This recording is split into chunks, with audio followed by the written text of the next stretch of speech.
Алмамбет Шыкмаматов кайсы партия менен шайлоого катышаары белгилүү болду. Бишкекте чыккан өрткө байланыштуу бир адам кармалды. Депутат Бороновго сизди самсы жеди деп укпайлы. Күйөөсүнүн $70.000 уурдап кеткен келин кармалды. Кыргызстанда коронавирустан дагы бир адам каза болду. Ырчы Малик Аликеевди Таластан Бишкек шаарына алып келишти. Бишкекте 14 жашар кызды зордуктаган жаран кармалды. Жогорку кеңештин мурдагы депутаты Алмамбет Шыкмаматов Бирбол партиясы менен шайлоого катышат. Шыкмаматов Бирбол партиясынын лидери Алтынбек Сулайманов менен сүйлөшүүлөрдү жүргүзүп, экөө бир күнү чечишкен. Белгилей кетсек, Алмамбет Шыкмаматов мандатын тапшырып жатканда Атамекен партиясынан чыккандыгын билдирген.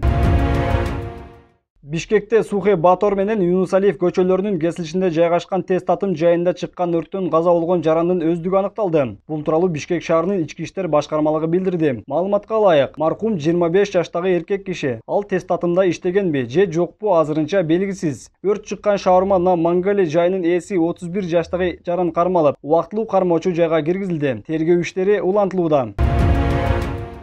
Бүгүн 17 июнда Жогорку кеңештин жыйынында Кыргыз Республикасынын өкмөт башчылыгына биринчи вице-премьер-министр Кубатбек Бороновдун талапкерлиги каралып жаткан учурда депутат Дастан Бекешев Кубатбек Бороновго тойлорго барбоо кеңешин айтты. Кубатбек Алилчевич, сиз премьер-министр болуп жатасыз, жоопкерчиликти сезип жатасыз. Мурункудай тойлорго катышпай иштесеңиз, анан тойлорго катышты, самсыны жеди деген сөздөрдү биз дагы укпайлы, деп айтты Бекешев.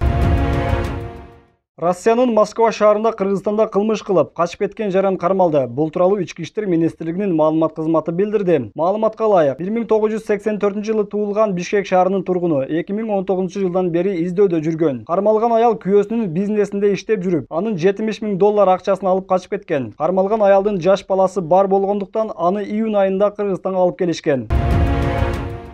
Кыргызстанда коронавирустан дагы бир адам каза болду. Ал 36 жаштагы эркек киши. Бул тууралуу Саламаттык сактоо министринин орун басары Нурболот Үсөнбаев билдирди. Анын айтымында, жаран 11 июнда Бишкектен Жалал Абад облусуна барып, тажыга катышкан. Ал жерде саламаттыгы начарлап, облустук ооруканага кайрылган. 12 июндан тарта инфекция бөлүмүндө дарылоо башталган. Бирок абалы күндөн күнгө начарлаган. Иликтөөлөрдүн жыйынтыгында маркум оорунун белгилерин пайда болгондо өз алдынча даарыланып, дене табын түшүрүүчү дарыларды ичкен. Ага карабай каза болуп калган.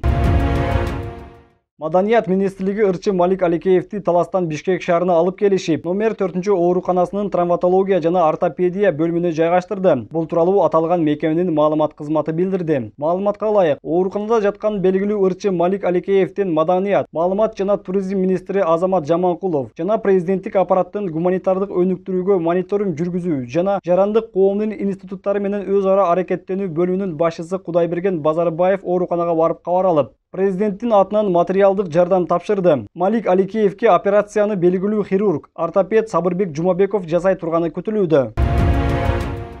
Бишкекте 14 жашар кызды зордуктоого шектелген жаран кармалды. Бул тууралуу Чүй облусунун ички иштер башкармалыгынын маалымат кызматы билдирди. Маалыматка ылайык, 2019-жылдын декабрь айында Сокулук райондук милиция бөлүмүнө Чүйдүн тургуну кайрылып, Максат аттуу жаран анын кызын автоунаадан зордуктагандыгын билдирген. Кылмыш иши козголуп, издөөгө алынган жаран кармалды. 24 жаштагы шектүү убактылуу кармоочу жайга киргизилди.